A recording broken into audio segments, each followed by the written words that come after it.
2015년 우리 학교 총학생회 선거에서 솔루션이 당선됐습니다. 단독 후보로 출마해 찬반 투표를 통과하는 데 성공했습니다. 학교가 성동구청과 구민들에게 백남학술 정보관 출입을 허용했습니다. 학생들은 몰랐던 협약의 문제점에 대해 짚어봅니다. 노천극장 재개발을 둘러싼 논란이 장기화되고 있습니다. 가을로 예정됐던 총투표는 열리지 않았고 학생회는 학교의 설계안을 공개하라고 요구했습니다. 캠퍼스 내 간접 흡연 문제가 제기되고 있습니다. 학교가 흡연구역을 만들었는데 홍보와 운영이 충분치 않았다는 평가입니다. HBS가 심층 보도합니다. 시청자 여러분 안녕하십니까? 2014학년도 2학기 행당 뉴스를 시작하겠습니다. 내년도 총학생회 선거에서 단일 후보로 나선 솔루션 선거본부가 당선됐습니다. 총학생회장 당선자는 이번 연도 총학생회 클래스업 중앙집행위원장을 맡았던 박종진 씨입니다. 솔루션은 학교가 등록금을 올리는 걸 막겠다는 공약을 내세웠습니다.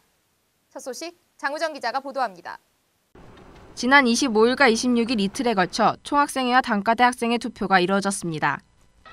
이번 제43대 총학생회 선거에서는 한양을 위한 준비된 해법 솔루션 선거운동본부가 단일 출마했습니다. 총학생회장 후보에는 정책학과 박종진 씨, 부총학생회장 후보에는 기계공학부 박창근 씨가 출마해 다양한 정책을 내놓았습니다. 이들은 등록금 인하, 미생 장학금 신설, 청일점 프로젝트, 노천극장 랜드마크 프로젝트 등 학생들을 위한 정책을 선거 공약으로 내걸었습니다. 솔루션 선거운동본부는 10일간의 선거운동과 공청회를 통해 학우들과 소통하려는 노력을 보였습니다. 그 결과 26일 오후 투표율 51.35%로 개표를 진행했으며 무효표 178표를 제외하고 찬성 76.5%, 반대 21.01%로 솔루션 선거운동본부가 제43대 총학생회로 당선되었습니다. 투표에 참여한 학우들의 많은 지지로 당선되었지만 절반가량의 학우들이 투표에 참여하지 않았거나 투표에 참여한 학우들의 20%가량이 반대표를 던졌다는 점에서 학우들의 완전한 지지를 얻은 것은 아니라는 지적도 있습니다. 아직 실감이 잘 안 나는데요. 매일 2015년도 매일매일 선거운동하는 것처럼 그렇게 진행을 살도록 하겠습니다. 제가 이제 대표자가 된 만큼 문제 제기뿐만 아니라 문제 해결까지도 더 노력하도록 하겠습니다. 한양대학교의 앞으로의 1년이 제43대 총학생회 솔루션의 활동에 따라 달라질 수 있는 만큼 앞으로의 활약이 기대되는 바입니다. HBS 장우정입니다. 가장 가깝고도 먼 학교다. 어떤 학우가 페이스북에 남긴 글입니다. 노천극장 재개발 논란부터 어느 날 주차선이 그려진 한마당까지 학생들은 중요한 결정을 내리면서도 소통하지 않는 학교에 대해 여러 번 불만을 제기한 바 있습니다. 지난 학기에도 중점적으로 다뤄드렸는데 이번에도 비슷한 소식을 전하게 됐습니다. 두 번째 소식입니다. 우리 학교가 성동구민에게 백남학술 정보관을 개방했습니다. 그런데 구청과 협약을 하는 과정에서 우리 학생들에게는 전혀 알리지 않아 학생들이 반발하고 나섰습니다. 이제는 도서관을 여느냐 마느냐의 문제를 떠나 학교의 태도가 비난받고 있습니다. 성시호 기자입니다. 학교가 성동구민들에게 백남학술 정보관을 개방한 가운데 이런 사실을 학생들에게 뒤늦게 알려서 반발이 이어지고 있습니다. 지난 3일 우리 학교는 성동구청과 협약을 맺고 만 19살 이상의 성동구민들에게 도서관 출입을 허용했습니다. 지금 성동구 주민이 우리 학교 도서관에 오면 신분증을 맡긴 뒤 지상층 구역을 이용할 수 있습니다. 백남 측은 다른 대학보다 개방 범위를 좁게 설정했고 지역사회에 기여할 필요가 있다는 입장이지만 문제는 다른 곳에 있습니다. 학교와 구청이 협약을 짤 동안 학생들은 이런 내용을 몰랐다는 겁니다. 도서관 개방 자체는 지역사회 발전을 위해서 좋은 일이라고 생각하지만 학교의 일방적인 통보는 잘못된 일이라고 생각합니다. 도서관 개방 계획은 우리 학교 공지가 아니라 페이스북 페이지 한양대학교 대나무숲을 통해 처음 알려졌습니다. 총학생회가 소식을 뒤늦게 알고 학교에게 간담회를 요구했지만 정작 열린 날짜는 11월 5일 낮 2시. 총장과 구청장이 이미 협약서에 서명한 뒤였습니다. 더군다나 간담회 개최에 있어서도 일반 학생들은 수업이 많은 시간대라 제대로 참여하기 힘들었다는 지적이 나옵니다. 학교 측은 의견 수렴이 부족했던 문제점에 대해 사과했고 이번 협약서를 바탕으로 한 실무 협의에 학생 대표를 포함시키겠다고 밝혔습니다. 도움이 될 거라고 생각을 해서 이제 진행이 된 협약이고요. 여러분들 여론 수렴 못한 부분은 대단히 죄송스럽게 생각하고 정말 저희들의 불찰이기 때문에 그 사과할 수밖에 없는 부분인 것 같아요. 협약 체결이 간담회보다 빨랐던 것은 두 기관의 일정이 잘 맞지 않아서라고 해명했습니다.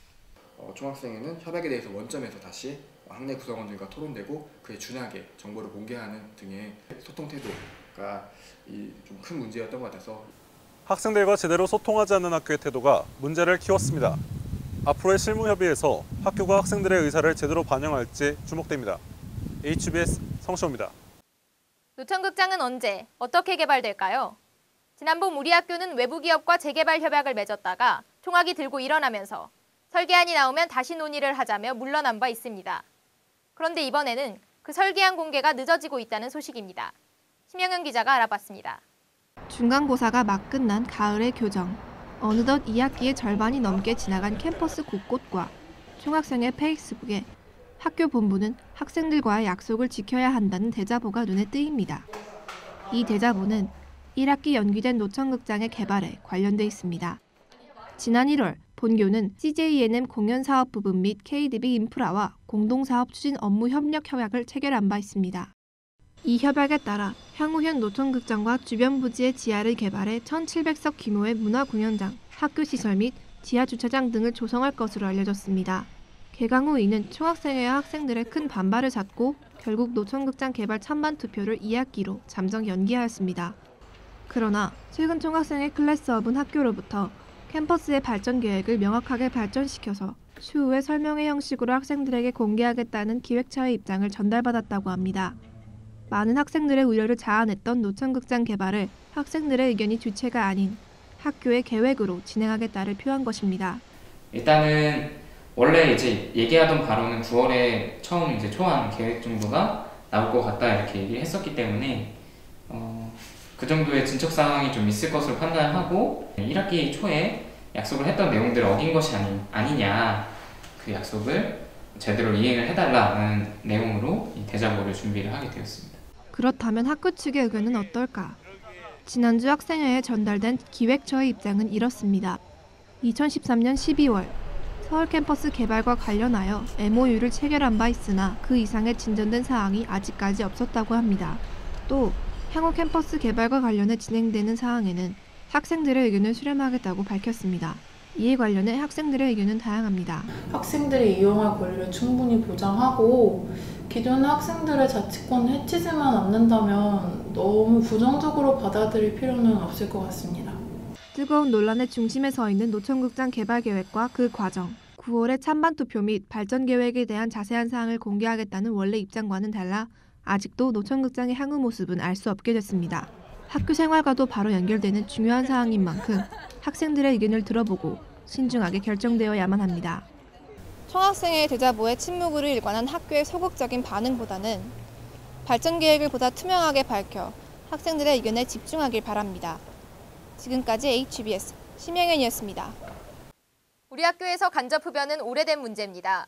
지나가다 담배 냄새를 맡으면 기분이 썩 좋지는 않은데요. 그래서 만들어진 게 흡연구역인데 학생들에게 설명이 부족했고 홍보도 잘 되지 않았다는 지적입니다.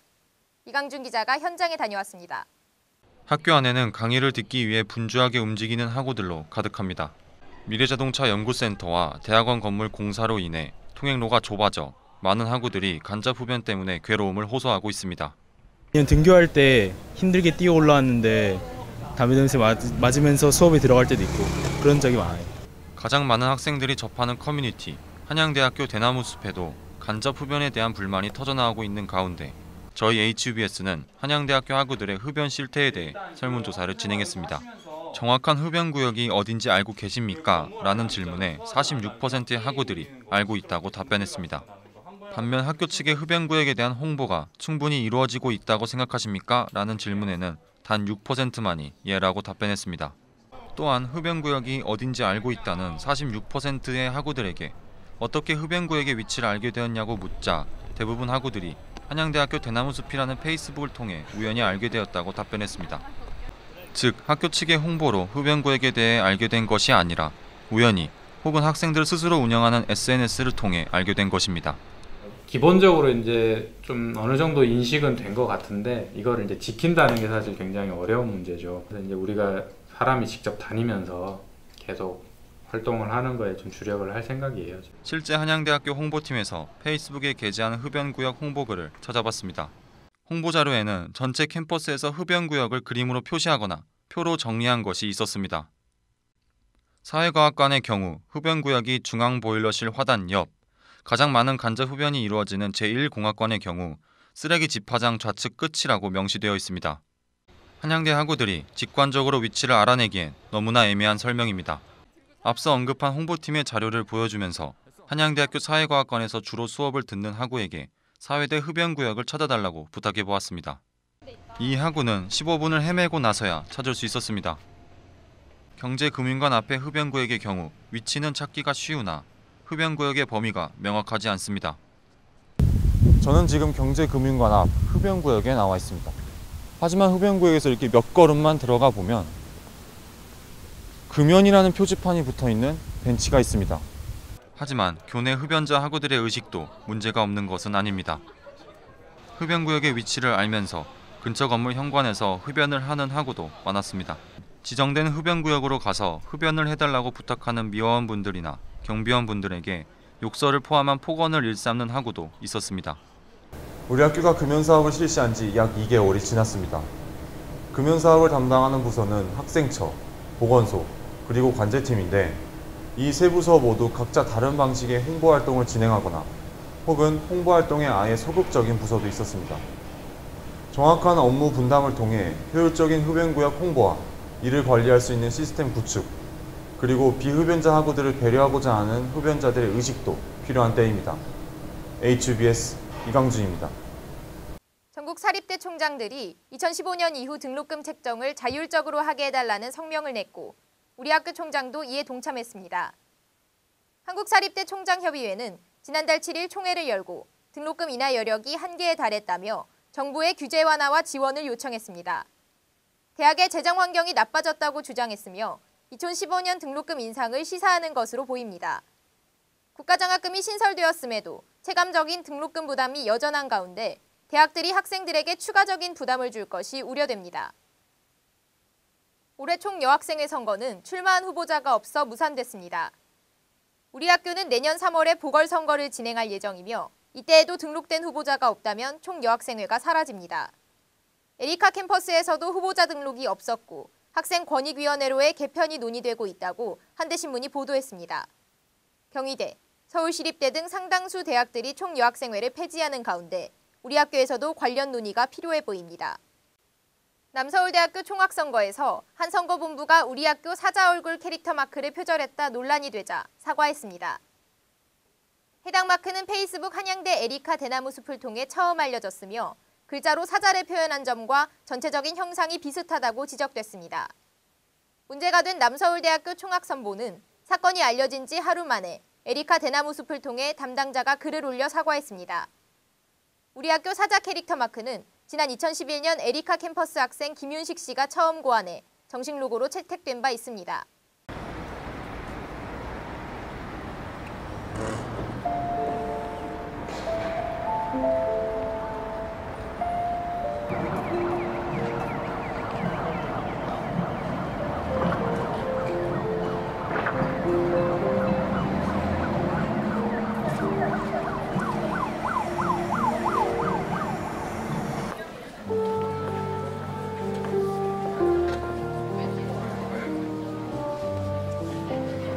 만나서 어떻게 됐죠? 네, 훌륭하게 이렇게 수련을 닦아가지고 나라를 구경하셨는데 나라의 구에서 뭐예요? 장군님이 되시죠. 그러니까 성소수자 편도 아니고 호모포비아 편도 아닌 자기는 쿨한 사람이라는 것을 지어서 우주의 임시 속에서 뭐야?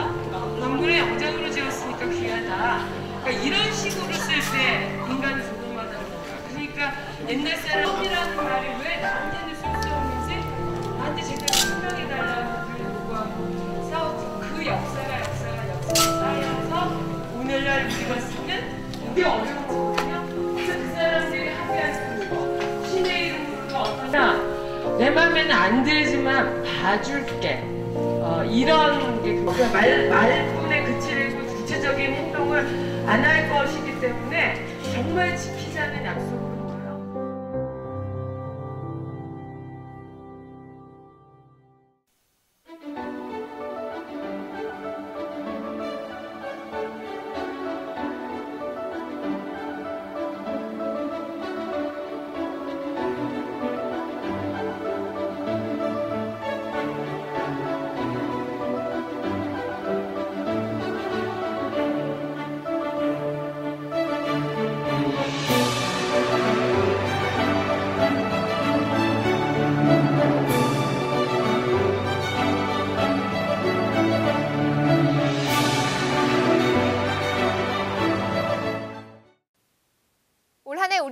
가장 뜨겁게 달군 이슈는 세월호 침몰 사고입니다. 무책임한 선장과 이를 내버려둔 제도의 모순이 배를 가라앉혔고 진실은 지금도 바닷속에 잠겨 있습니다. 솔루션의 당선으로 총학선거가 마무리됐고 내년 2월에는 우리 대학교 총장 선거가 열립니다. 총학과 총장, 우리가 할 일은 이 두 선장이 배를 제대로 모는지 지켜보는 일일 겁니다. 뉴스 마치겠습니다. 고맙습니다.